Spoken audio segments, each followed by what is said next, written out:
じらせハウスへようこそ。あきです。キッチン浄化 DIY 計画第2弾。早く DIY したいとこの流行る気持ちを抑え、大嫌いなお片付けターンに突入。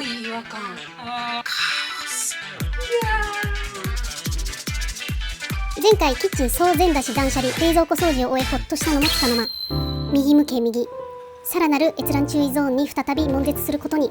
どうなる秋というわけで、皆様冒頭から閲覧注意報発令でございます。そう、キッチン浄化メニューその3、窓枠カビルンルンパラダイスでございます。コンロすぐ左という汚れやすい場所に位置するこの窓枠、前回掃除したのは確か記憶にございません。はい、というわけで前回に続き早くも右上セーフティーゾーン登場です。ぜひご活用ください。ぼかし取りますよ。いきますよ。これは窓枠界の空論上トルデといったところでしょうか。法も秩序も一切通用しない今や幻の恐ろしいスラム。油飛び散り放題、赤カビ黒カビ生え放題。まがまがしいですね。空論上に対抗するセーフティーゾーンは新築タワマンでございます。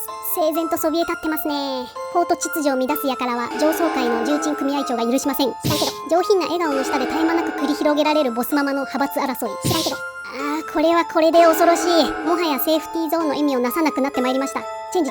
ぬるま湯大好きな秋にとってはどっちに転んでも地獄でございます。争いとは無縁な癒しの猫ちゃんに見守られながら、ただ無心にお掃除しましょう。こちらキッチンのささやかな癒しにと7年ぐらい前に購入した小さな鉢植え。緑のある生活に憧れ、誰でも簡単に育てられる植物と聞けば飛びつき、結果生きとし生ける緑すべてを枯らしてきたグリーンキラーである私秋は、この小さな可愛いお花を今度こそ枯らすまいと購入して毎日けなげに水をやりました。ここなら日当たりもちょうどいいし絶対大事に育てるぞと意気込んで3日目、なんとフェイクグリーンであることが判明。自分で買っておきながら3日間気づきませんでした。そもそもそこに穴もないし土でもないし、鉢植えとしては成り立っていません。どうしたらそんな勘違いが生まれるのでしょうか。まあでもフェイクでよかった。そのおかげでこうして長い間グリーンキラーの魔の手にかかることなく、無事に癒しの職務を果たせているのです。そして安心してください。グリーンキラーことを私秋は二度と緑に囲まれて暮らしたいなどという儚い夢を抱かないことを何年も前に誓っております。絶対いないとは思いますが、もしフェイクグリーンに水やってたことあるよーって方がいらっしゃいましたら、コメントで大至急お知らせください。古傷を舐め合いましょう。カビを一掃したすぎて歌丸を連射しすぎた。ペットボトルに汲んだ水で大胆に泡を流していきましょう。そうこうしているうちにカビ取り第1段階が終了。空論感はかなり消えましたが、寄ってみると出ました。ズボラーの大敵、サボったルンルンですね。何年も放置しておいてちょこっと洗剤でこすったぐらいで取れると思うなよ。そう責め立てられているかのよう、意地でも生涯ここにしがみついて生きたルンやという気迫さえ感じます。くそ、諦めて張り替えるか。ルンルンと共に生きるの2択しかねえのか。カビ取り一発。はい、出ました。昇進のズボラーに優しく寄り添う強い味方、カビ取り一発でございます。よく見るカビキラーでは取れないこんな頑固なルンルンも、このお方にかかればマジで一発でバイバイできちゃうのだ。その秘密がこのゼリー状の薬剤。一度塗布すると1日でも2日でもそのままの形でとどまってくれます。今回2時間ほど放置してみました。キッチンペーパーで拭き取り水拭きします。どうかな。すごい、まるで新品。頑固なカビルンルンは全て消え去りました。サッシの他にも水筒のパッキンやお風呂のコーキングなどなど、今まで諦めていたルンルンでもこれで 99% 退治できております。これはマジでズボラーの必需品でしょう。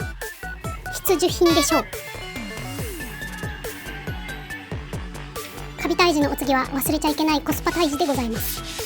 カビと同じぐらい厄介なこの家に救うこのコスパ食も地道に退治しておきましょうね。お片付けお掃除ターンに DIY を挟むという珍しいパターンであります。毎度窓枠幅木塗装に見どころは一切ないので、要所だけお伝えしやす。このような化粧合板を塗装するときに一番大事なのはサンディング。ツルツルの表面を躊躇なく削り荒らすことです。どれだけ強力なプライマーを塗ってもサンディングしていなければ割とあっさり剥がれます。逆にちゃんと削っておけば弱いプライマーでも掃除機が当たったぐらいでは剥がれません。塗装とサンディングは常にセットで考えておきましょう。このくらい表面を荒らしたら養生カチオンシーラー2度塗り、塗装3度塗りしていきますよ。今回順番逆ですが、傷防止のために養生はサンディングの前にやった方が良いです。色は白、ターナーミルクペイントのクリームバニラ、黒を混ぜてグレー寄りのベージュを作っていきます。グレー系の壁紙を貼る予定なので、それに合わせてみましたよ。壁紙を貼り替える予定の時はこうやって枠を先に塗装しておくと壁紙を養生しなくていいので、とても楽ちんです。やばい、もう17時半過ぎ。2度塗りが乾くのを待つ間に突然のこじらせクッキング。これぞ住みながらのキッチン DIY の洗礼。今回 DIY とクッキングは常に隣り合わせなのであります。料理嫌いなダメ主婦はワンチャンこの時が来ないことを祈っていましたが、来てしまいました。気合い入れ直して作りましょう。本日の夕飯は何でしょうか。まずは人参を千切りにし袋にぶっ込みます。続いて冷凍してあったいつかの玉ねぎをそのままぶっ込みます。続いて薄くて赤くて安い異国の獣肉をちぎってぶっ込みます。ズボラーは手が汚れるのを極端に嫌います。これまた安くて薄い手袋が心の友。続いてごま多めに投入。もうお分かりでしょうか。そうです、本日の夕飯はプルコギ韓国焼肉風炒めでございます。調味料はこれは液体塩麹ですね。みりん、酒、醤油、なんと全て目分量だ。そして現時点では韓国の要素ゼロイムニだ。でもケチャないよ。韓国に一気に寄せる万能調味料、あれの出番って。コチュジャンがない。なんと韓国に一気に寄せていくための唯一の調味料コチュジャンがない。ドキドキハラハラのこじらせクッキング、なんとここで終了。バッタバタの夕方につき完成動画もございません。未だかつてこんな中途半端な料理コーナーが存在したでしょうか。しかし調味料切れはこじらせあるあるで日常茶飯事。これ式で動じるわけには参りません。肉に味を染み込ませてる間にサクッと3度塗り目完了。塗装が乾く前に養生を剥がしておきます。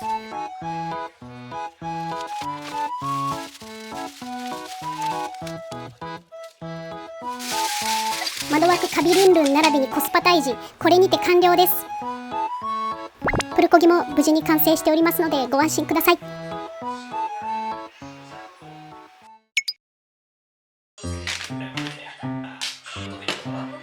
はい、まだまだ悪夢は終わりません。地獄からの使者トースター浄化やっていきたいと思います。地獄って言い過ぎ、トースターが閲覧注意って盛りすぎって思いますよね。私も最初いくら数年間放置したとはいえ、所詮トースターちょろいちょろいと完全に舐めておりましたが、結果的に延べ3日間このトースターと戦いを繰り広げることとなります。もはやこのガラス部分も無用の長物と化しています。全く中の様子を伺い知ることができません。焼け具合を見るためにいちいち蓋を開けることに何の疑問も抱かなくなって幾年が過ぎたことでしょう。怖い。中が見えないと余計に想像力がかき立てられます。もったいぶっててもしょうがないのでさっさとオープンしていきましょう。これは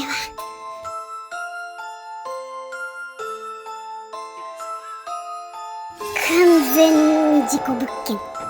天井から滴り落ちた何かの跡がこの部屋で起きた事件の凄惨さを物語っております。引き出せることすら忘れかけていたトレイ。うおー、地獄の沙汰かよ。始まる前から戦意喪失。もういっそ買い替えたい気持ちでいっぱいでございます。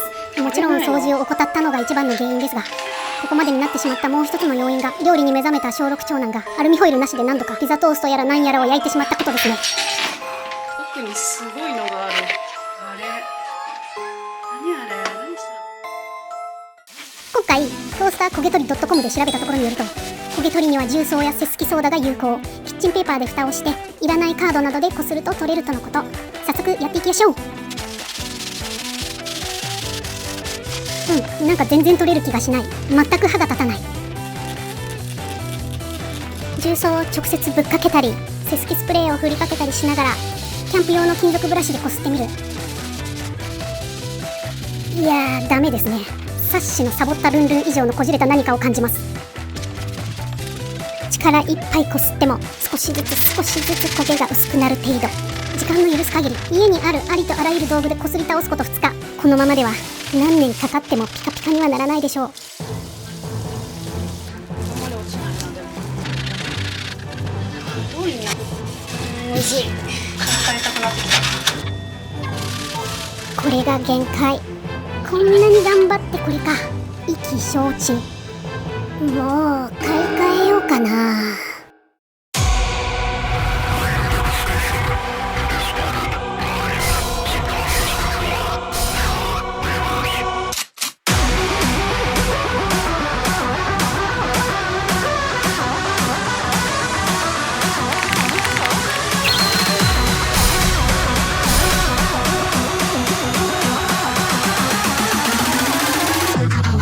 取れる。面白いグミに取れるぜ。これがゴミのようだ。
こんな感じですかね。何度か引きずり込まれそうになりましたが、どうにかこうにか耐えましたね。新品のトースターで焼いた味がしますね。久々です。3日間頑張ってよかったですね。結論ですか。これはもう見ていただいた通り、誰が見ても一目瞭然かとは思うんですが、今回みたいな事故物件レベルのトースターに関してはもう完全に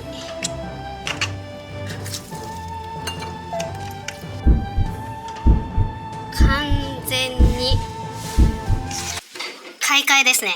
買い替えですね。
来てしまいました。ついに夏休み。